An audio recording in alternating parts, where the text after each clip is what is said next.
Hi hello నమస్కారం welcome to my channel మీ Srinivas vlogs. IPL 2025 mega auction Jeddah Saudi అరేబియాలో జరిగింది. మన ఆల్ 10 టీమ్స్ పాల్గొన్నాయి ఇందులో. సో ఆఫ్టర్ యాక్షన్ ఏ టీం స్ట్రాంగ్గా ఉంది, వాళ్ళ ఫుల్ స్క్వాడ్ ఏంటి, వాళ్ళ ప్రొబబుల్ 11 ఏంటి, క్లియర్గా డీటెయిల్డ్గా మాట్లాడుకుంటున్నాం. అందులో భాగంగా ప్రీవియస్గా మనం ఆర్సీబీ గురించి మాట్లాడుకున్నాం ప్రీవియస్ వీడియోలో. ఈ వీడియోలో మనం సన్ రైజర్స్ హైదరాబాద్ గురించి మాట్లాడుకోబోతున్నాం. మనం all successful franchise in the history of IPL గురించి మాట్లాడుకున్నప్పుడు like Mumbai Indians, CSK, KKR, దీంతో పాటు ఎస్ఆర్హెచ్ గురించి కూడా మాట్లాడుకోవాలి. ఎందుకంటే వాళ్ళు లాస్ట్ 12 సీజన్లో 6 టైమ్స్ టాప్ 4గా వచ్చారు, 3 టైమ్స్ ఫైనల్కి వచ్చారు, one time like against RCB 2016 వాళ్ళు కప్పు కూడా లిఫ్ట్ చేశారు. So SRH are doing really super in like IPL. Unfortunately 2018లో సిఎస్కే చేతిలో ఓడిపోయింది ఫైనల్కి వెళ్ళి. 2024 ప్రీవియస్ ఇయర్లో కేకేఆర్ చేతిలో ఓడిపోయింది. సో ఇక అయినా అంటే స్క్వాడ్ ఏం ప్రాబ్లం లేదు, పర్ఫెక్ట్గా బౌలింగ్ అయినా బ్యాటింగ్ అయినా మొత్తం అన్ని విభాగాల్లో చాలా బాగా పర్ఫామ్ చేసింది. ఒకసారి లాస్ట్ ఇయర్ చూస్తే ఎస్ఆర్హెచ్ బ్యాటింగ్లో మాత్రం బీభత్సం సృష్టించారు, ఉన్న రికార్డ్స్ అన్నీ చెరిపేస్తూ వెళ్ళిపోయారు. 270+ స్కోర్ 2 టైమ్స్ చేశారు, 250+ స్కోర్ 3 టైమ్స్ చేశారు. ఇక హయ్యెస్ట్ పవర్ ప్లే స్కోర్ కూడా ఎస్ఆర్హెచ్దే ఉంది, హయ్యెస్ట్ సిక్సెస్ కూడా ఎస్ఆర్హెచ్దే ఉంది. అలాగా బ్యాటింగ్లో ఉన్న రికార్డ్స్ అన్నీ బదులు కొడుతూ వెళ్ళిపోయారు లాస్ట్ సీజన్. 2018 అండ్ 2024లో మిస్ అయిన ఐపీఎల్ కప్ ఈసారైనా సాధిస్తారా? ఈ ఐపీఎల్ 2025 మెగా యాక్షన్లో ఎస్ఆర్హెచ్ స్ట్రాటజీ ఎలా ఉన్నింది, వాళ్ళు ఎలా పర్ఫామ్ చేశారు, వాళ్ళు అనుకున్న ప్లేయర్స్ని వాళ్ళు తీసుకోగలిగారా? పోయినసారి బౌలింగ్ కొంచెం వీక్ అనుకున్నాం, 250+ స్కోర్ని కూడా వాళ్ళు తమ బౌలింగ్తో కొంచెం డౌన్ చేయని కూడా చూసాము. ఈసారైనా వాళ్ళు ప్రాపర్గా బౌలింగ్ రిసోర్స్ని తీసుకున్నారా? వాళ్ళు ప్లేయింగ్ 11 ఎలా ఉండొచ్చు? ఇవన్నీ క్లియర్గా డీటెయిల్డ్గా ఈ వీడియోలో మాట్లాడుకుందాం.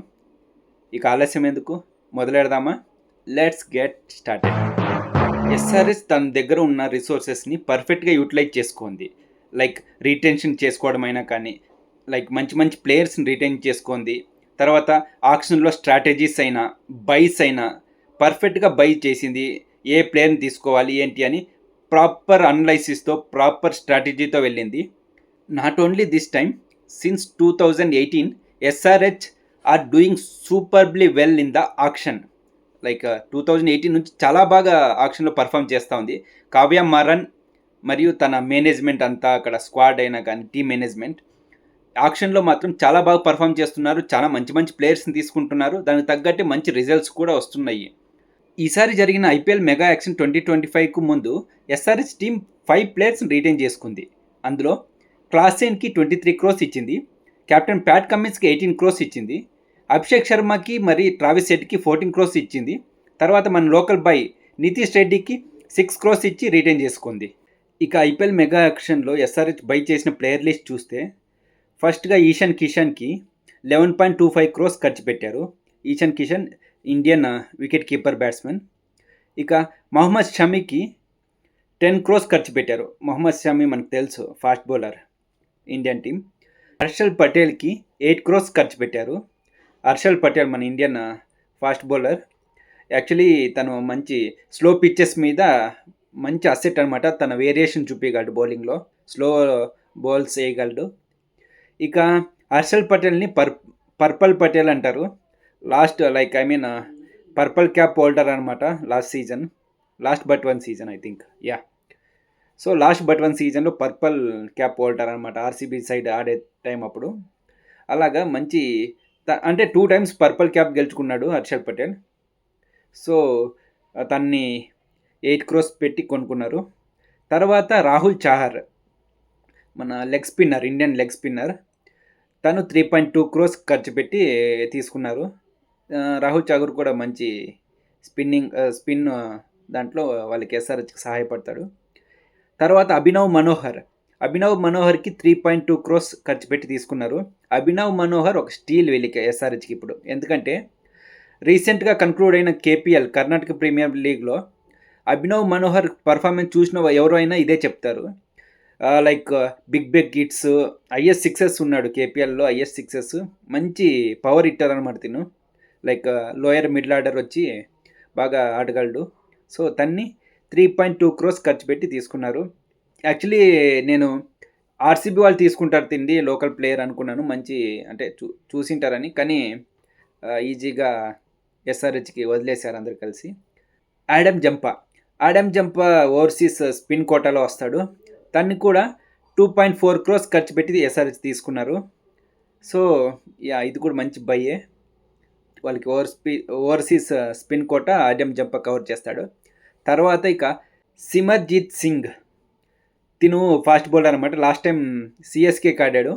తిను మంచి ఫాస్ట్ బౌలర్, బాగా మంచి ఫాస్ట్ బౌలింగ్ యూనిట్లో తిను ఒకడు యాడ్ అవుతాడు ఎస్ఆర్హెచ్కి. తన్ని 1.5 crores ఖర్చు పెట్టి తీసుకున్నారు.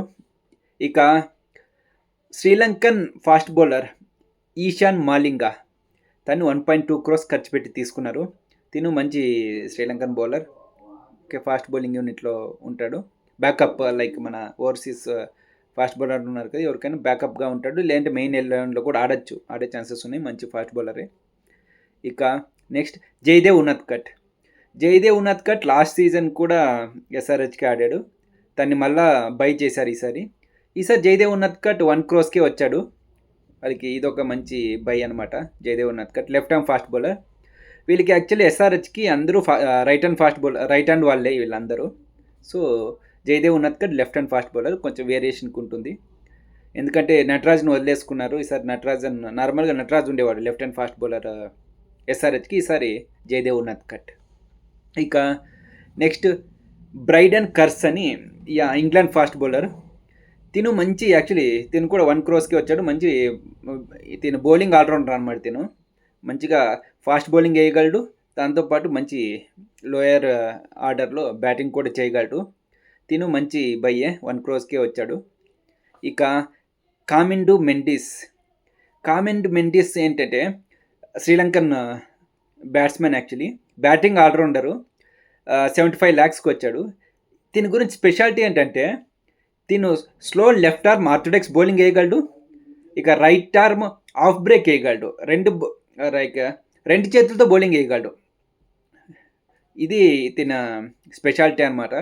సో తిను 75 lakhs వచ్చాడు.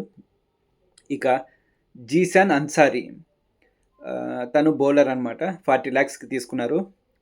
లెగ్ బ్రేక్ గూగ్లీ వేయగలడు. Leg break bowler, Indian domestic. ఇక అతరు టైడీ వచ్చేసి బ్యాటింగ్ ఆల్రౌండరు. తిను 30 lakhs వచ్చాడు. తిను మంచి బ్యాటింగ్ ఆల్రౌండర్. ఇక నెక్స్ట్ అనికేత్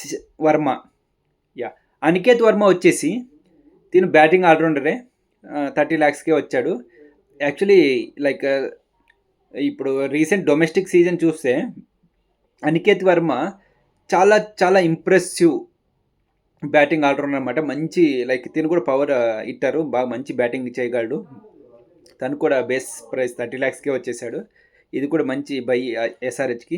ఇక నెక్స్ట్ సచిన్ బేబీ కూడా బేస్ ప్రైస్ 30 lakhs వచ్చాడు.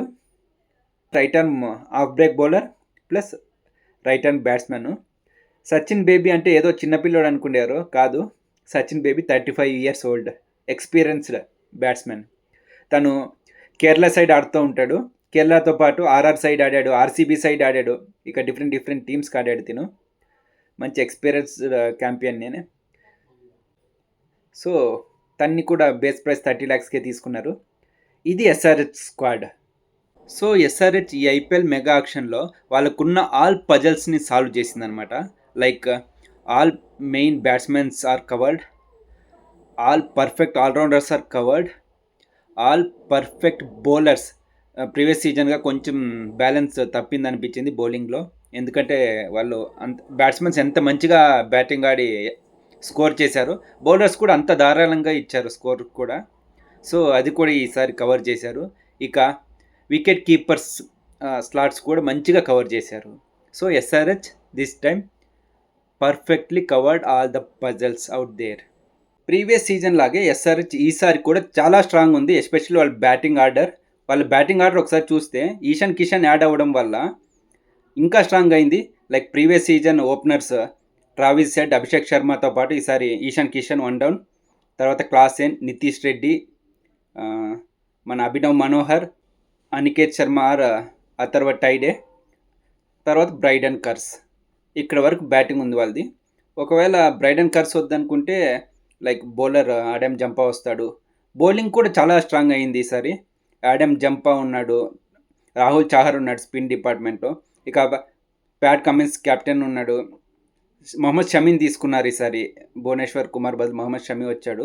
తను కూడా మంచి fast bowler, wicket taking ability ఉన్నవాడు. తనతో పాటు లెఫ్ట్ హ్యాండ్ ఫాస్ట్ బౌలర్ కావాలంటే ఆ, జయదేవ్ ఉన్నత్కట్ తీసుకున్నారు, సిమర్జిత్ సింగ్ తీసుకున్నారు. ఇట్లాగా బౌలింగ్ కూడా చాలా స్ట్రాంగ్ ఉంది. వాళ్ళతో పాటు లైక్ కొంచెం వేరియేషన్కి యార్కులు మంచిగా వేయగలడు, మంచి బౌలింగ్ వేయగలడు. Sri Lankan fast bowler Eshan Malinga అని తీసుకున్నారు. ఈసారి బౌలింగ్ కూడా చాలా బాగుంది ఎస్ఆర్హెచ్కి బ్యాటింగ్తో పాటు. సో ఎవ్రీ టైం లాగే ఈసారి కూడా 250+ స్కోర్స్, ఏదర్ 300 వచ్చినా మనం ఆశ్చర్యపోక్కర్లేదు. అలా ఉంది వాళ్ళు destructive opening batting lineup. And మంచి ఆల్రౌండర్స్ కూడా వచ్చారు ఈసారి వాళ్ళకి. దాంతోపాటు బౌలింగ్ కూడా చాలా సెట్ అయింది ఈసారి. సో ఎస్ఆర్హెచ్ ఈసారి కూడా పోయిన సీజన్ లాగే టాప్ 4లో ఉంటుంది. ఇక ఫైనల్కి చేరినా ఆశ్చర్యపోకర్లేదు. ఈ ఎస్ఆర్హెచ్ టీంకి నేను ఇచ్చే rating out of 10 I can give 8.5. ఇక నా ప్రాబబుల్ స్ట్రాంగ్ ప్లేయింగ్ 11 ఎస్ఆర్హెచ్ గురించి చూస్తే, first openers like previous year ఓపెనర్సే destructive duo, Travis Head and Abhishek Sharma. Like one down Ishan Kishan add అయ్యాడు ఈసారి, యాక్షన్లో తీసుకున్నారు. తను డిస్ట్రక్షన్ మామూలుగా చేయడు. తన తర్వాత క్లాసెన్ డిస్ట్రక్టివ్ అమ్మ మొగుడు అంటారు కదా, తను ఉన్నాడు. సో ఈ 4 లైక్ టాప్ ఆర్డర్ బ్యాట్స్మెన్స్ ఉన్నారు. డిస్ట్రాక్షన్ని పీక్స్లో చేసి వదిలేస్తారు. ఈసారి కూడా 250+ స్కోర్స్ ఈజీగా అయిపోతాయి, నార్మల్గా ఉండదు. పోయినసారి అంతగా కొట్టారంటే ఈసారి ఈశాన్ కిషన్ రాకతో ఇంకా ఎక్కువ అవుతుంది. అక్కడికి ఆగిందా? అక్కడికి ఆగలా. నెక్స్ట్ క్లాసెన్ తర్వాత నితీష్ రెడ్డి కూడా మామూలుగా ఆడు, మనకు తెలుసు. బ్యాటింగ్ ఆల్రౌండర్ తిను. Mainly batting, six sitting ability నార్మల్గానే ఉంది తనకి. తను కూడా డిస్ట్రాక్షన్ పీక్స్లో చేసి వదిలేస్తాడు. అభినవ్ మనోహర్ని యాడ్ చేసుకున్నారు ఈసారి. అభినవ్ మనోహర్ కూడా రీసెంట్గా కన్క్లూడ్ అయిన మహారాజా ట్రోఫీ, ప్రీవియస్గా కేపీఎల్ అనేవాళ్ళు దాన్ని, కర్ణాటక ప్రీమియర్ లీగ్, ఇప్పుడు మహారాజా ట్రోఫీ అంటున్నారు. దాంట్లో అయితే ఐఏఎస్ 6 తనవే ఉన్నాయి.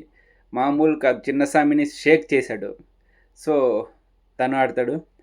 తర్వాత ఐదర్ అథర్వ టైడే ఆర్ అనికేత్ శర్మ, వీళ్ళిద్దరిలో ఒకరు ఆడతారు. తర్వాత ఇక కెప్టెన్ ప్యాట్ కమిన్స్ ఆడతాడు. ఇక్కడ నుంచి బౌలర్స్ స్టార్ట్ అవుతారన్నమాట. ఇక ప్యాట్ కమిన్స్ కూడా బ్యాటింగ్ ఆడగలడు కొంచెం. తర్వాత హర్షల్ పటేల్ స్లో బాల్స్ వేయగలడు. ఐ మీన్ స్లో పిచ్చెస్ మీద మంచి ఎఫెక్టివ్. సో హర్షల్ పటేల్ ఇద్దరు బ్యాటింగ్ ఆడగలరు, Pat Cummins and Harshal Patel. Rahul Chahar ఆక్షన్లో ఎస్ఆర్హెచ్ తీసుకున్న ఇండియన్ లెగ్ స్పిన్నర్. సో తిను స్పిన్ డిపార్ట్మెంట్ నడిపిస్తానమాట. సో తిను ప్లేయింగ్ 11లో ఉంటాడు. తిను హ్యాండీ బ్యాటింగ్ కూడా ఆడగలడు. సో అప్ టు 8 వరకు బ్యాటింగ్ ఉంది ఎస్ఆర్హెచ్కి. ఇక ఆడమ్ జంపా, ఒకవేళ స్పిన్ పిచ్చెస్ ఉంటే ఆడమ్ జంపా ఉంటాడు. లేదు ఫాస్ట్ పిచ్చెస్ అయితే బ్రైడన్ కర్స్ ఉంటాడు, లేదంటే ఈశాన్ మాలింగా ఉంటాడు. వీళ్ళు ముగ్గురులో ఒకరు ఉంటారు. ఇక next last position Mohammed Shami. Previous all season ఎస్ఆర్హెచ్కి భువనేశ్వర్ కుమార్ ఉండేవాడు. స్టార్టింగ్లోనే బౌలింగ్ వేసి స్వింగు లైక్ ఫేస్తో వికెట్లు రాబట్టేవాడు. ఈసారి తన రీప్లేస్మెంట్గా మొహమ్మద్ షమీని తీసుకున్నారు. లైక్ పర్ఫెక్ట్ రీప్లేస్ అనమాట భువనేశ్వర్ కుమార్కి మొహమ్మద్ షమీ. దీని కూడా స్వింగ్ వేయగలడు, ఫేస్ వేయగలడు, వికెట్ టేకింగ్ ఎబిలిటీ కూడా ఉంది. డెప్త్లో కూడా బౌలింగ్ వేయగలడు, సేమ్ లైక్ మన భువనేశ్వర్ కుమార్ లాగా. సో ఇది నా ప్లేయింగ్ 11 ఎస్ఆర్హెచ్కి. అలాగే ఇక ఇంపాక్ట్ ప్లేయర్ లిస్ట్ చూస్తే Brydon Carse, Adam Zampa, Eshan Malinga, like వీళ్ళు ముగ్గురు ఉంటారు. ఇక ఇండియన్ ఫాస్ట్ బౌలర్స్ కావాలి అంటే లెఫ్ట్ హ్యాండర్ మన జయదేవ్ ఉన్నత్కట్ ఉంటాడు, Simarjeet Singh or Jaydev Unadkat fast bowling అయితే. లేదు స్పిన్ అయితే ఆడమ్ జంపా ఉంటాడు. ఇది నా probable strong playing 11 for SRH. So మీ ప్లేయింగ్ 11ని కామెంట్ చేయండి. అలాగే ఈసారి ఎస్ఆర్హెచ్ టీం ఎలా ఉంది అది కూడా మీ ఒపీనియన్ కామెంట్ చేయండి. Thank you so much. మీ శ్రీనివాస్. Thank you.